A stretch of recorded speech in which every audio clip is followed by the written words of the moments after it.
Yiddish, and it's in the process of being reprinted and updated so that all of these terms that I use throughout these committee hearings will be properly translated to the Goyish Cup in the committees. Madam Secretary, call the roll. SB 881, the motion is to pass as amended to the Appropriations Committee. Jones-Sawyer? Aye. Jones-Sawyer, aye. Melendez? Lackey? Lopez? Lowe? Quirk? Aye. Quirk, aye. Santiago? Measures on call. Measures on call. Item 882. Okay, here we go again. Decoupling stupid consequences with the law, where we've learned that what happens to these kids. Basically what we're doing in 882 is eliminating criminal violations for minors who fail to pay their public transit fares. So what happens? Kid goes and gets on a transit fare, on a train, on Metro, or in BART, or whatever as the case may be.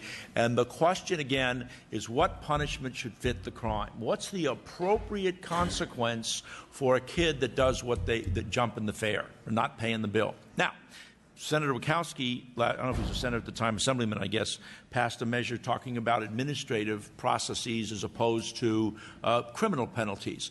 In the city of Los Angeles and the city of San Francisco, if you're an adult, you get an administrative penalty. If you're a kid, you get a criminal penalty. Now, why do we want to move away from that? Because you put a kid in jail and you all of a sudden criminalize this kid and give him a criminal record because he didn't pay $1.50. Okay? Come on, guys.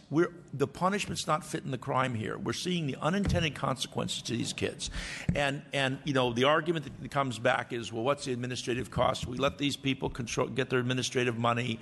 They can still do that. There's still all sorts of tools to collect money from kids, and whatever the case may be. We know that the ridership is down dramatically in the last number of years for kids riding this stuff, and we don't want to criminalize this behavior because one could argue, oh, well, they're violating the law, they should have a consequence. They do. Let's make that consequence financial and not put them into jail and lock them up, and then they don't have the money, and you start, and we all know, we've seen this committee over many years, the consequences of starting to just criminalize these kids' lives. Got a number of witnesses that will testify for us today. Thank you. Hello. Thank you for the opportunity to speak before you today. My name is Maritza Galvez. I'm a member of the Youth Justice Coalition. We are proud to be co-sponsors of Senate Bill 882, authored by Senator Hertzberg, along with the Western Center on Law and Poverty and the Children's Defense Fund. At the age of 12, my mother was taken in an immigration raid right in front of my eyes. The police left literally on the street that day with no calls to a family member to pick me up or to a social worker to guide me on next steps. My oldest sister had just passed away, my middle sister was battling a meth addiction, and my father was 30 miles away working under horrible labor conditions. My mother's 2-year incarceration heightened my family's pain and rocked the little core of unity that was left. Addiction and poverty hit us so bad that we lost 3 storage units filled with all our belongings within a year, leaving us with nothing. We slept in more motels than I can recall. We lived in a dope house at one point in Imperial Court's public housing development. As a 12-year-old thrown into such a desperate situation, my family's survival became my #1 priority. Paying for a bus or a train fare to go to school could never compete with paying rent and buying food. This harsh reality meant that more often than not, I was either riding the trains and buses without fare, begging for a free ride, or I missed school, work, and many times could not even visit my mother behind bars. In poor communities of color, the sheriffs line up at bus metro stops to check for our metro passes. This reality immobilized me. Eventually, I fell behind my classes, had horrible attendance, and by 8th grade had dropped out, was pushed out of school. Later in high school, when I did have a legitimate metro pass, the sheriffs didn't believe me at one point and ripped up my pass in half, leaving me without a fare to school.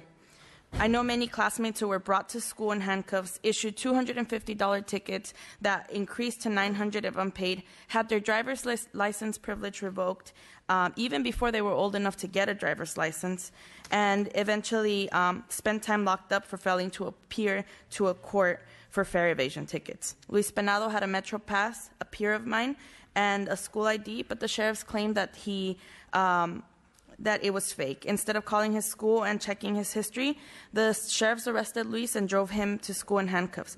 Juan Peña... Move to bail. Second.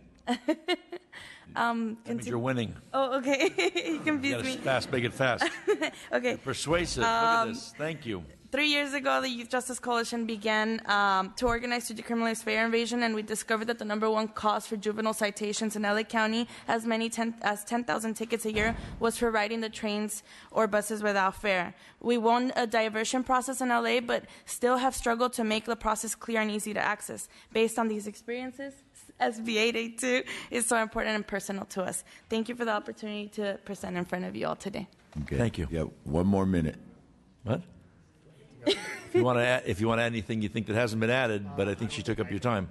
I don't think you can either. It's pretty good. Thank you. Thank you. Any other witnesses in support? Name and organization. You can say your name and organization here at the table. Oh, sorry. I'm Ahmed Lavallee from the Western Center on Law and Poverty, obviously in strong support. We're also a co-sponsor. Thank you. Michelle Stoll-Parvinsky, Children's Defense Fund, California, proud to co-sponsor and support. Kim McGill from the Youth Justice Coalition, also proud to be co-sponsors of this bill. Francisco with the Youth Justice Coalition, co-sponsor to support this bill. Thank you. Juan Pena with the Youth Justice Coalition, thank you and support. Thank you. Rosa Akil with Policy Link and the Alliance for Boys and Men of Color in strong support. Thank you. Alex Berliner, all of us are non-legal services for prisoners or children in strong support. I'm also a formerly incarcerated youth, and this bill will impact my life and other youth's lives. Libby Sanchez, Laborers Local 777 and 792 in strong support. Thank you.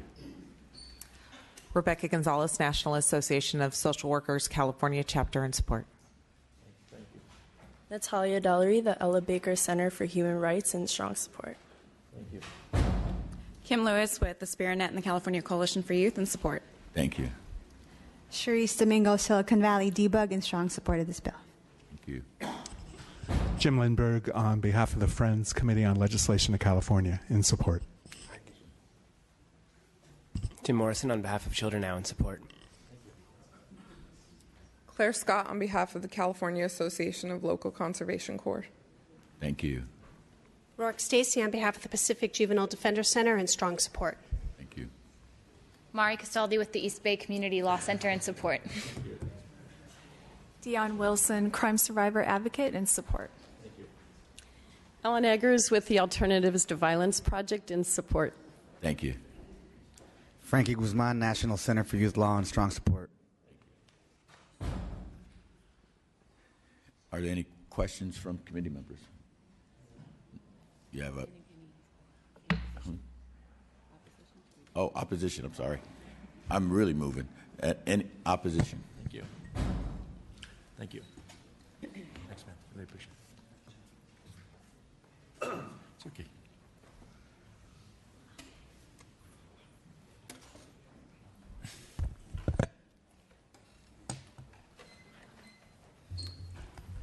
Mr. Chair and members, Michael Pimentel here on behalf of the California Transit Association. We are here today regretfully in opposition to SB 882. As you saw in the analysis and as you heard Senator Hertzberg speak to briefly, the association worked with legislature last year to create an additional and optional tool for deterring fare evasion by minors by sponsoring SB 413.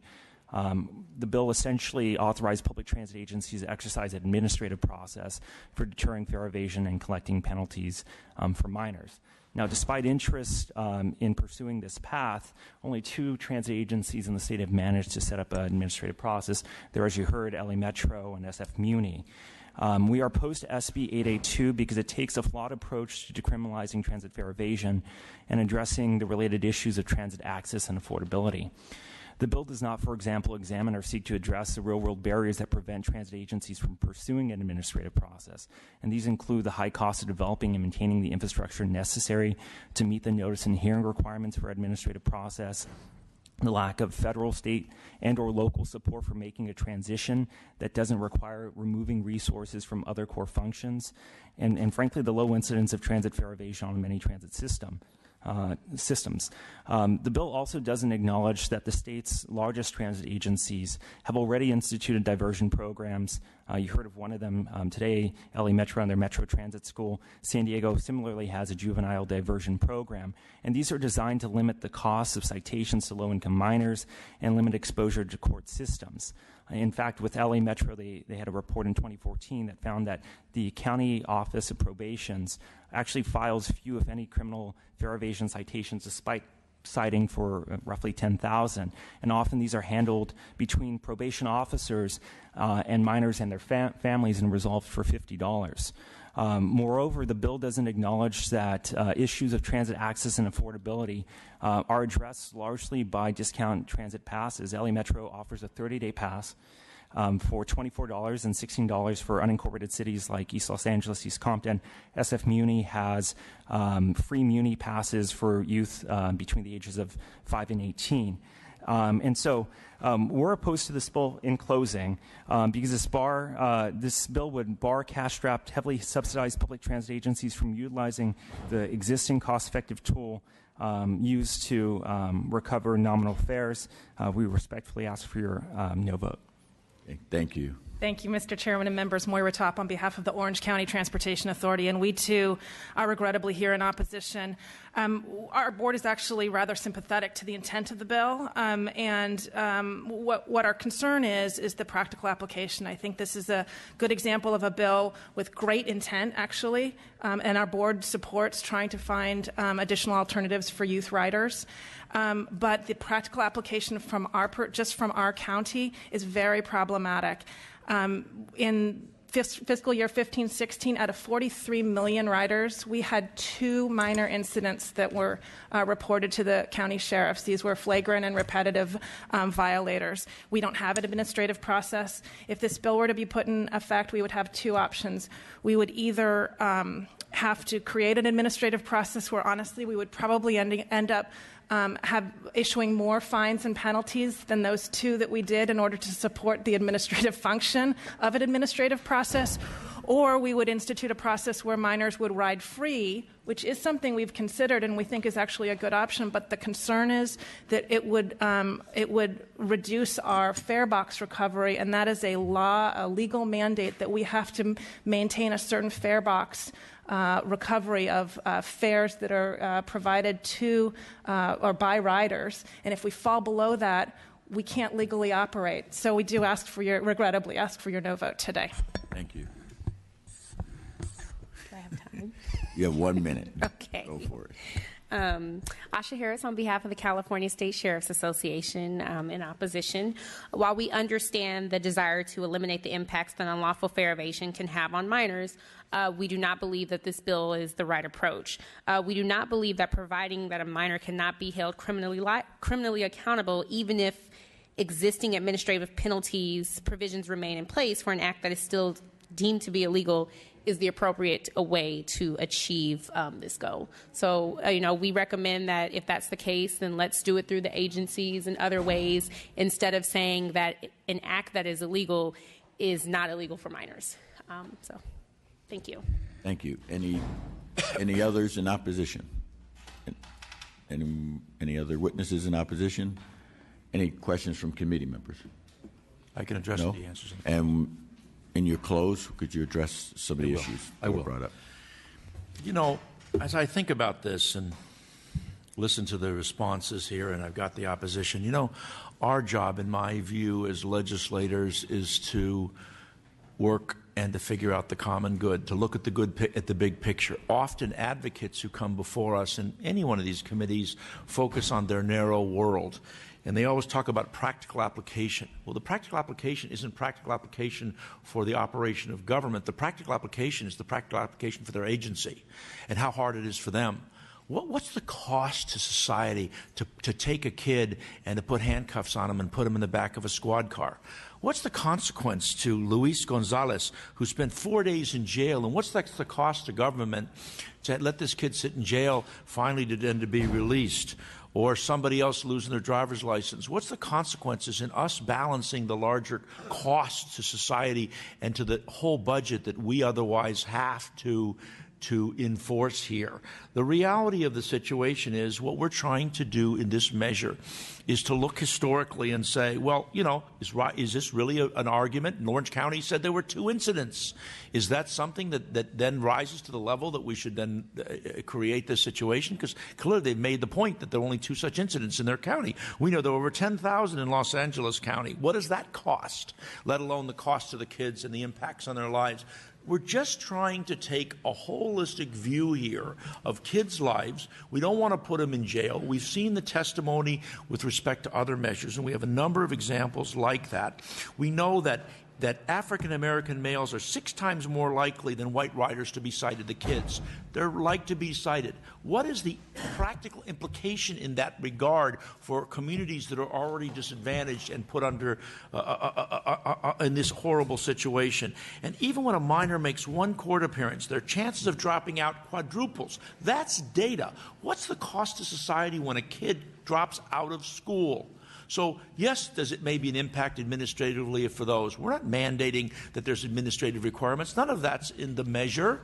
Our job is to take the big picture. Our job is to do justice and look at the larger impacts on what public safety means and what cost means to our budget. Respectfully ask for your aye vote.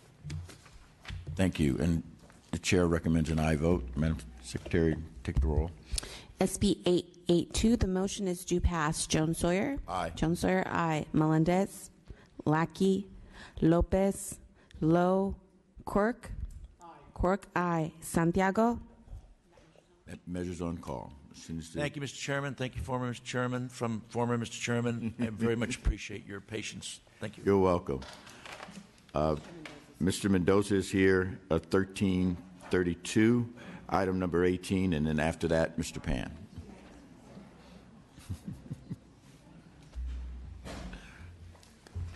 Thank you, Mr. Chair. Members, I appreciate the opportunity to present SB 1332. SB 1332 will ensure the safety of Californians by establishing reasonable requirements for the loan of a firearm and by creating a safekeeping program to store a firearm properly when a gun owner leaves their property. Specifically, this bill will allow an exception for safekeeping or storage purposes when a firearm is maintained. Second. Locked and operable. And, Mr. Chair, respectfully ask for your aye vote.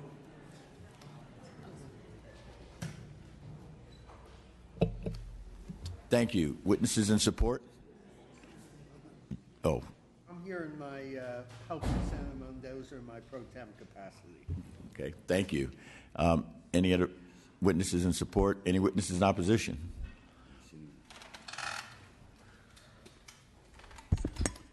Good morning, Mr. Chairman, members of the committee. How are you? Good. Kathy Lynch, representing Outdoor Sportsmen's Coalition of California, Safari Club International, and California Sportsmen's Lobby.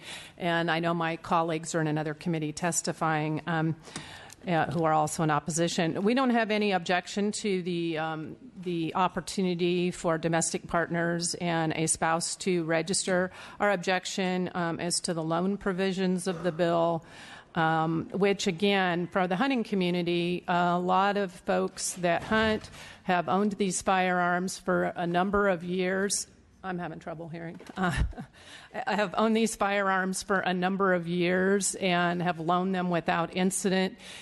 This is going to do nothing to solve a crime problem. It clearly has issues with penalties. It creates tripping hazards. It's really backdoor registration for people that have owned firearms for a very long time. Creates extra workload for the Department of Justice, and I think we all are aware that the Armed Prohibited Persons work that the department needs to be doing should be occupying their space because that program has been failing, and all these added burdens are problematic. You also have conflicting bills with the loan provisions that are going to create more confusion, and the bills have not been reconciled. So for all those reasons, we oppose the bill. Thank you.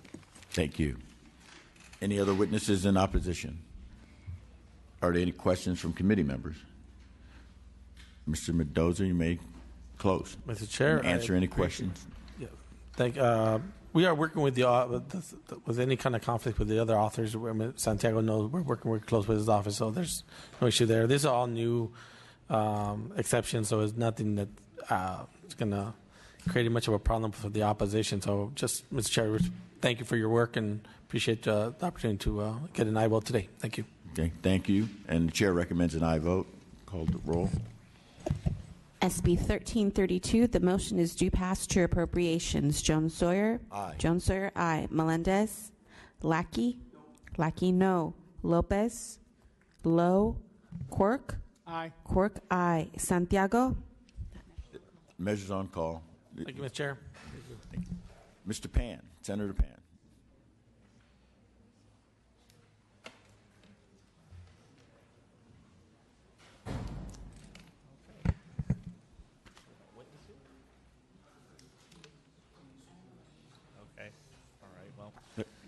Okay. 1189, item number 13. Yes. Good morning, Mr. Chair, members. This is a bill, Senate Bill 1189 is joint authored by Senator Jackson and I. I think we're going to see, hopefully, Senator Jackson will also be able to make it. But Senate Bill 1189 builds public confidence and ensures accurate autopsy reports by giving the trained medical examiner more control over the autopsy suite and clearly defines who's allowed to conduct autopsies. We recently made authors' amendments that we believe address the concerns of the coroners and sheriffs. The amendments further clarify and codify the best practices taking place in an autopsy room to guarantee an objective and trustworthy autopsy system. Current law presents gray areas which could undermine public confidence in autopsy findings by allowing non-medically trained individuals who are often elected or appointed to conduct autopsies. Current law also allows law enforcement involved in the death of the individual inside the autopsy suite during the procedure which could create an appearance of influence on the findings. These policies may create public distrust in our criminal justice system. Not only do families deserve to know what happened to their loved ones, but the public and juries need to be able to trust that they received accurate, objective information to make the correct verdict in criminal cases. SB 1189 will give people the confidence that they can rely on accurate, objective autopsy reports performed by appropriately trained professionals to ensure that justice has been done. I respectfully ask for your aye vote on SB 1189. Do you have any witnesses? I did have a witness, and I think. Move to approve. Anyway. Second. Thank you. Hopefully I can make the case. I'm sure I can make the case myself. Are there any witnesses in support? Name and organization. Joshua Golko with the American Federation of State, County, and Municipal Employees in support. Thank you. Are there any witnesses in opposition?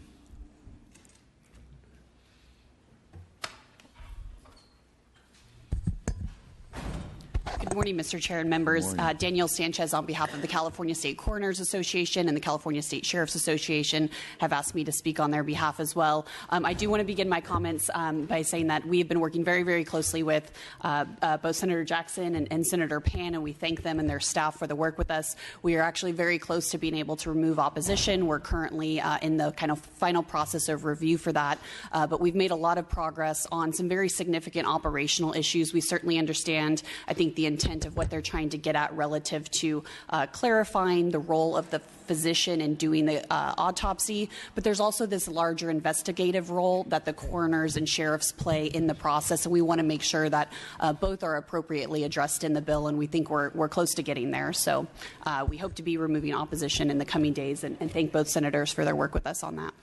Thank you. Go ahead. Actually, with your indulgence, perhaps I can join author. Anything for the senator? Well, thank you. Thank you, Mr. Chair. He has a bill up in my committee.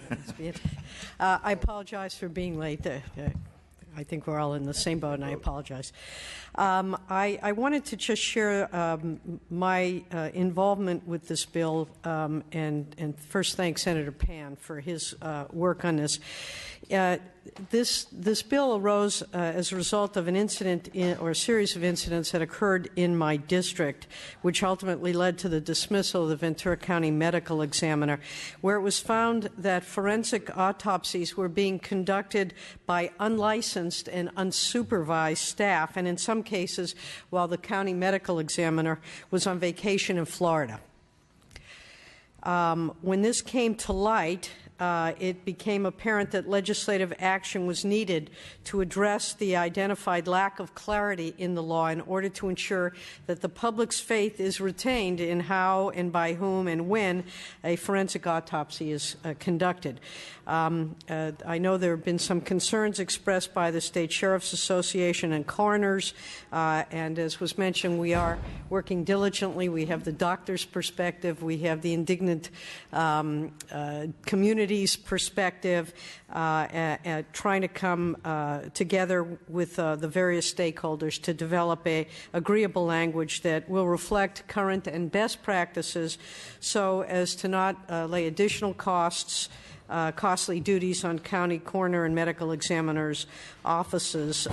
These amendments, I believe, really do address this, but the reason I mention this is I think it's important to recognize that that there have been some real problems. There was an effort to try to prosecute the county medical examiner, but the law was sufficiently unclear that really there was arguably no criminal wrongdoing, and yet the family whose son had died was unable to ascertain with any confidence the true nature of his death and the work that was being done. So with that, again, I appreciate everyone's work on this and would ask for your aye vote. Thank you. Mr. Chair, committee members, apologize for being late. I was stuck in another committee hearing. Doug Chiapetta on behalf of the Union of American Physicians and Dentists with AFSCME. We are the sponsors of this legislation. We represent county medical examiners, and we want to thank both Senators Pan and Jackson for working with us and all the stakeholders. This has been a long process, but it seems like we have a lot of consensus now going forward. We ask for your aye vote. Thank you. Thank you. Are there any questions? Yes. I'm reading in the bill physician and surgeon. And as a layman, I don't quite understand what a physician and surgeon is. Is that somebody who is only admitted to a hospital as a surgeon, or would who would be included in that? So that's actually technically, that is the legal term for anyone who's licensed to practice medicine in the state of California. So as you see on my license, it says physician and surgeon. I am a pediatrician. I see. So as long as you're a doctor, you can do this. Right. MD or a DO. Correct. Yes. MD or DO. Oh, yes. Great. Thank you. Thank you. Learn something new every day. I have a question. Yes, Mr. Lackey. Yeah, it's more clarification than an actual question. And that is, I had the unfortunate challenge of attending a few of these autopsy circumstances due to officer-involved shooting investigations.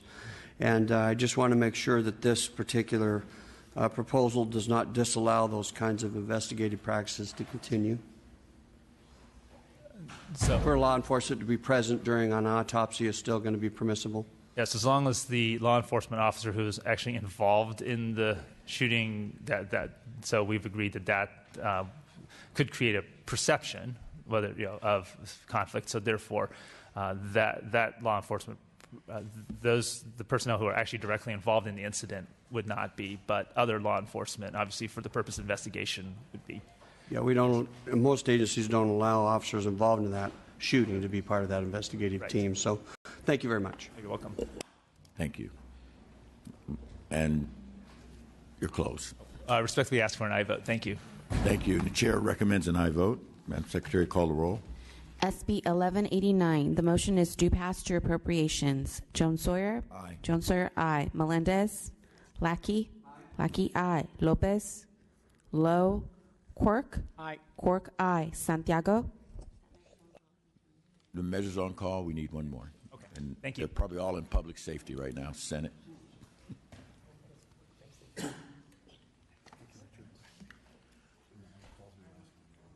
So we have left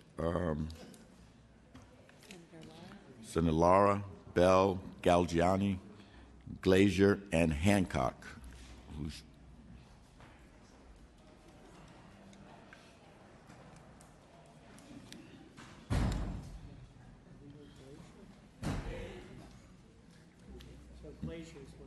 Yep, I thought I mentioned Galgiani. Yeah, I mentioned Glazier.